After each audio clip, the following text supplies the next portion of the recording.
E marchamos ao teatro, aínda que temos que esperar un pouquiño, unhas horas á tarde, ás 6:30, no Auditorio de Servizos Múltiples temos catro, unha peza que trae Caramuxo Teatro, unha peza especial, ademais para un público especial tamén, para xente moi cativa entre os 6 meses, dixen 6 meses, e 4 anos de idade, evidentemente, os adultos que os traen, por suposto. Laura Sarasola é integrante de Caramuxo Teatro, codirectora de espectáculo, e nos vai ademais se vai enfrontar esta tarde ela soa ao perigo dese público exixente, por suposto. Laura, que tal? Moi bons días.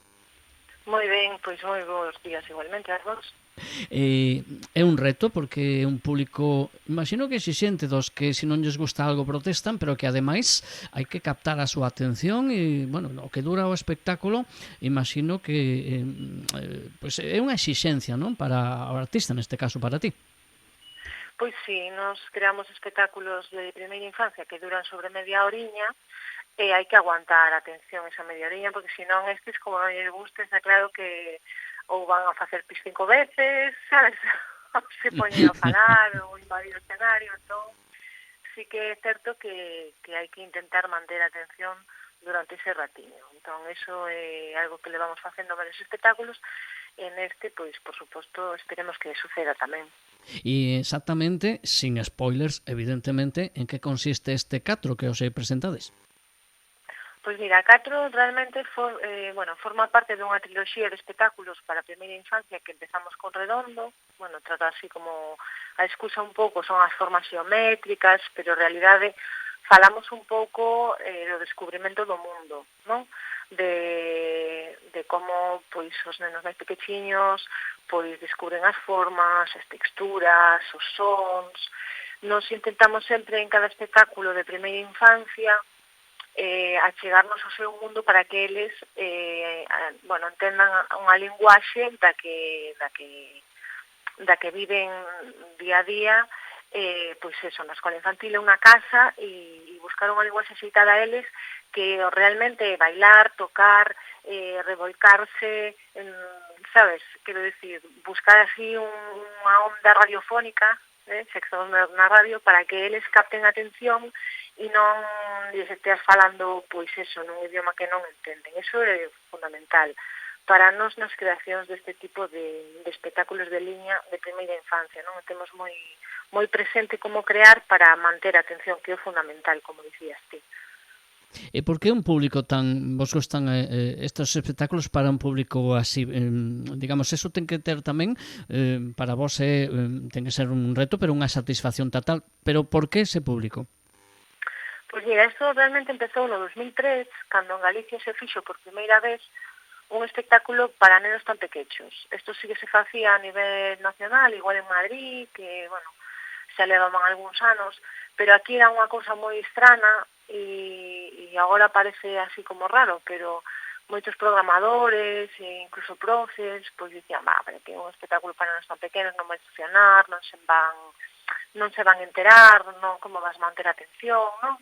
E realmente foi a base de insistir moito naquele espectáculo, sobre todo o Glup Glup, nos seguintes, que demostrar que sí que funcionaba, non? Entón, pois, fomos entrando nas redes de programación, e tamén era difícil porque os aforos para ese tipo de público se reducen, entón sempre facíamos 2 pases, agora dependendo do espectáculo faise 1, 2, pero xa está como instalado na sociedade que os pequenos, os máis pequenos tamén teñen dereito e acceso á cultura con espectáculos pois que sexan acaídos para eles. Entón, isto foi un traballo de moitos anos.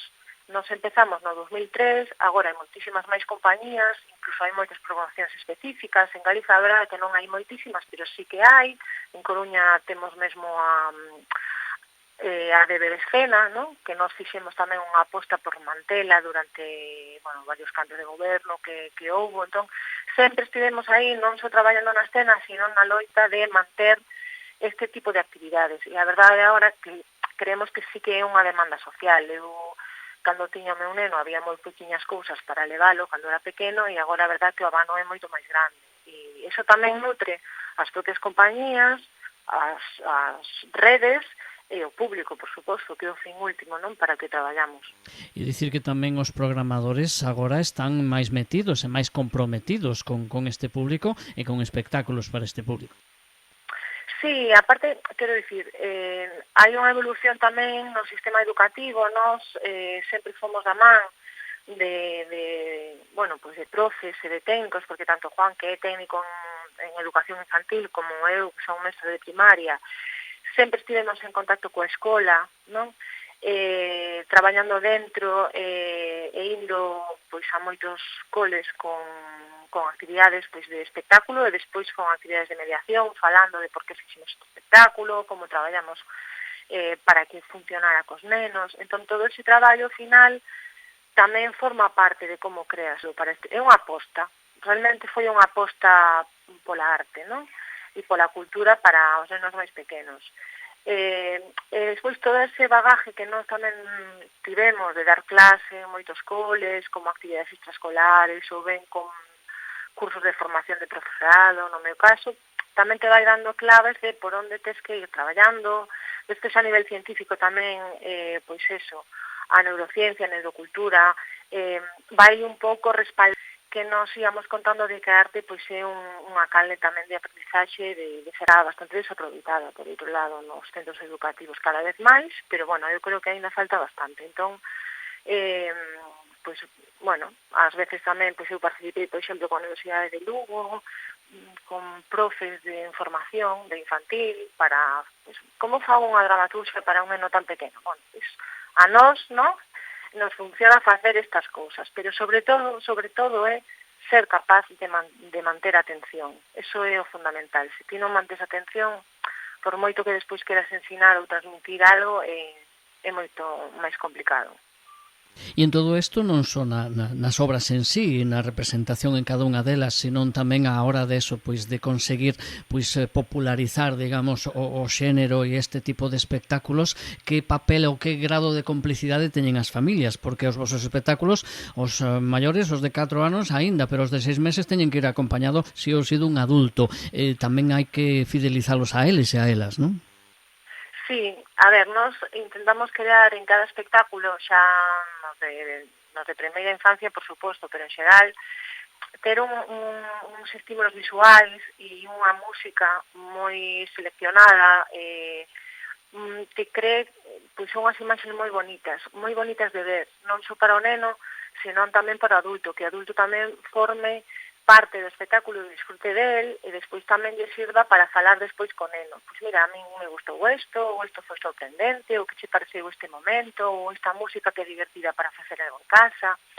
Despois depende do espazo, porque isto tamén depende un poquinho de se estamos cos nenos xusto pegadiños ao espazo escénico ou non, ou hai algunha barreira, pois moitas veces se achegan despois da función, miran os obxectos, poden tocar, non? Forma parte un poquinho tamén da experiencia.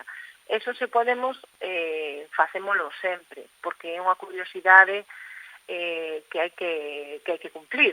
Despois de estar media hora aí pendente de esa textura ou desa luz ou dese efecto que me chamou a atención, está guai poder tocalo, non? E sentilo. Entón, eso sempre que podemos tamén o facemos, e complementa un pouco a experiencia sensorial. Tamén os pais disfrutan de que o neno estea pendente, moitas veces veñen un pouco, bueno, en plan, bueno, se chora, e nos, bueno, pero non lle digas eso, mellor se pasa eso, non pasa nada, marcha, se volves entrar, e despois, pois, cando sucede, non, o máxico de que quedan aí atentos, pois marchan, a verdade, eu creo que contentos e con ganas de volver a ter unha experiencia. Tamén pois, non digo asegurar, pero sí que forma parte da creación do público das artes escénicas para máis adiante tamén, non? Crear unha experiencia de disfrute placentera, non sei. Evidentemente está claro que a vocación vosa deste público tan especial, pero ás veces vos veo así algún ramalazo de decir, e se fago unha obra para adultos? Pois mira, sí, no meu caso, máis que no caso de Juan, non? Non somos dúas persoas que levamos moitos anos, máis de, non sei se 22, 23, creando espectáculos familiares para nenos. Gustanos o concepto familiar porque, por exemplo, temos espectáculos máis grandes como Crisálida, que vai estar agora no Rosalía o día 27, que é un espectáculo que pode acudir perfectamente un adulto sin necesidade de levar un neno. Vale, nos poñemos que ese espectáculo é a partir de 5 anos para que se entere da historia, máis ou menos, pero quero dicir, é un espectáculo que non precisa ir un adulto cun neno. E despois, a nivel persoal, pois sí que teño hai uns anos a necesidade de traballar o mellor noutro tipo de campo, non? Porque o boto de menos ou porque neste momento me apetece, pero bueno, que ando dándolle voltas a cousas e daí a que saian, pois pasará un tempo. Pero sí, sin embargo, ata este momento estivemos traballando eso, neste campo, despois tamén facendo colaboracións cada un pola súa banda. Ahora Juan pois tamén ten un proxecto moi importante que é o Algo Azul, que é unha librería espazo cultural na que, bueno, pois eu colaboro con eles habitualmente e onde se fan moitísimas representacións, actividades de todo tipo. Quero decir que estamos un pouco diversificando, entón pode ser que dentro de un tempiño pois haya algo de outro xénero, é posible. Pero non como Caramuxo, sino mellor como Laura ou xa veremos. Isto non o teño moi claro. algo pasará. E o público é receptivo non só a este tipo de espectáculos, o público do teatro en xeral, como ves neste momento, despois de, bueno, sobre todo a pandemia que foi dura para todos, non? Pero parece que estamos ávidos de sair e de recibir estímulos, me refiro dos vos, non falo de redes sociais e tanto estímulo como hai por aí, pero sí a nivel de espectáculos artísticos. O público ten gañas de espectáculos? Como notades vos cando chegades ás salas? Pois mira, eu creo que sí, e aquí matizaría un par de cousas. Nós, por exemplo, somos unha compañía privilexiada na pandemia porque non paramos de traballar e iso marcounos, fomos moi afortunados porque fixemos funcións con 10 persoas, con 15 persoas en streaming e continuamos o noso traballo, non? Pero é certo que eu noto que sí que é certo que a xente ten máis ganas ou disfruta máis os espectáculos en directo. Que na parte de nenos familiares e sobre todo funcións escolares, ¿no? Tardou un pouco o tema en recuperar. Eu noto polo meu neno, eu teño un neno de 10 anos, e é certo que despois da pandemia tardaron moito en empezar a sair, sabes? Pois eso, o Pazo da Ópera, nos de Coruña, o Foro, o Ágora e tal. Agora sí que noto que se disfruta máis, que a recuperación nesas idades foi un pouco máis tardía e que a xente tardou máis en volver, e creo que aínda hai que recuperar moito o tema de funcións escolares, que falta traballo aí, que non se recuperou a como estaba o nivel antes da pandemia, non? Despois eu a nivel persoal xa se diría que sí, que eu disfruto moitísimo, o sea, cada cousa a que vou, non sei, como que nos fai valorar un pouco máis, sobre todo os espectáculos en directo, ademais, neste momento de tecnoloxía, non? Que estamos invadidos por pantallas e por estímulos a través de vídeos e tal, todo o rato. Eu agradezo moitísimo facer un parón e ver un espectáculo en directo, porque nos obriga tamén a despinchar de internet, que creemos que é super necesario, e para os máis pequechos aínda máis. E, bueno, vou rematando, pero ahora aproveito o que acabas de decir, como é, non sei se tamén é un reto tentar chegar a poder comunicar, sobre todo con un público tan novo, a hora de que hoxe en día están moi acostumbrados a outro tipo de estímulos, e sempre os que somos pais, ao fío do que decías, que tes descendencia, non? Os que somos pais ás veces como que, sobre todo cando máis pasan os anos, pois parece que como que eles falan nunha linguaxe e os pais noutro. Eso notades, é dicir, hai que ir adaptándose ao comunicador e que fai espectáculos para público infantil e o mellor juvenil, ten que ir adaptándose a súa linguaxe. Van cambiando, en definitiva, os nenos e nenas e os mozos e mozas cos anos. Vai sendo máis difícil, hai que ir adaptándose a conectar con eles ou non? Ou sempre teñen unha linguaxe básica? Non, esta pregunta é moi interesante porque hai pouquiños estivemos no Pazo da Cultura de Narón con este espectáculo de Crisálida que vamos a estar no Teatro Rosalía, non? O 27. Eran nenos, pois, de, eu que sei, 6, 7, 11, sabes? É un espectáculo que ten un rango bastante amplio por como é. E é certo que é un espectáculo que é de máscara e non ten texto, vale? Entón, había algunhas cousas que non acababan de enterarse ben. E isto non nos pasaba antes, porque nós un traballo de máscara fixemos dende hai moitos anos. Entón, sí que percibimos que o mellor hai que dar as cousas un poquinho máis mascadas. Entón, eso que vamos a intentar compensar, pois facer algunha actividade de mediación. Se ti despois do espectáculo tes unha charla e podes explicar determinadas cousas, eles van a entender por que faz isto así, e van levar un aprendizaxe moito máis significativo. Pero sí é certo que a atención costa moito máis mantela, sobre todo a partir dunha idade, porque os moi pequechiños ao final aínda están coñecendo o mundo, non saben moi ben por onde van e calquera cousa lle chama atención, pero a partir dunha idade, non, a partir de 7, 8, que xa están en contacto coas pantallas, os xogos en liña, o estímulo constante de imaxes e a unha velocidade brutal, costa un pouco máis que entendan algunhas cousas e que manteñan a atención durante un tempo, aínda que xa sabes, que xa lera dura 50 minutos. Pois sí é certo que se nota, pero eu creo que hai que insistir precisamente neste traballo de manter outras linguaxes, porque senón que vai existir só a linguaxe tecnolóxica e nada máis, a inmediatez e nada máis. Eu creo que non. Creo que hai que apostar por traballar un pouco, manter a atención e desde as casas tamén os pais dicir, non, mira, pois estás un rato aquí, agora vamos ler un libro, vamos ver unha peli sin nada máis, sin ningún estímulo máis, e facer pequenos exercicios de focalizar. Agora facemos isto, despois facemos outro, e despois, claro, que vas ter un rato pois no xogo que che guste, ou no iPad, ou no FIFA, ou no xogo que sexa, non? Pero utilizar as ferramentas ben, porque senón ata os adultos andamos adictos, sabes, o teléfono todo o rato. E non pode ser que o teléfono, dende a miña opinión, sirva para todo, sirva para ler, sirva para escoitar música, sirva para facer unha chamada, ao final estamos dependendo todo o rato. Eu creo que o cerebro necesita desconexión para estar sano. Entón, creo que as artes vivas, no noso caso, as artes escénicas, propoñen este tipo de espazos, que creo que hai que aproveitar.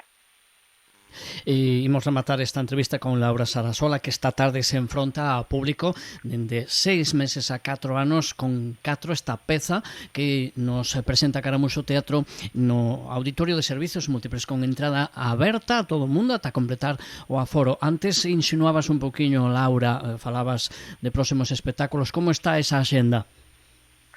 Pois mira, estamos agora empezando así a distribuir cousiñas en rede, non teño aquí moitas datas, pero o que sí te podo dicir, bueno, porque non teño aquí diante, pero que temos un espectáculo novo que esperamos que teña moitas funcións, que si é certo que tivo algunhas, e hai algunhas datas que, bueno, despois colgaremos nos, pois eso, nas redes sociais e tal, dun espectáculo novo que temos que se chama Os Senteito, que é un espectáculo de máscara neutra, que para todos os públicos, de nenos a partir de 3 anos, está feito así, e trata un pouco pois deste tema que nos pega tan forte agora mesmo, que é o dereito á vivenda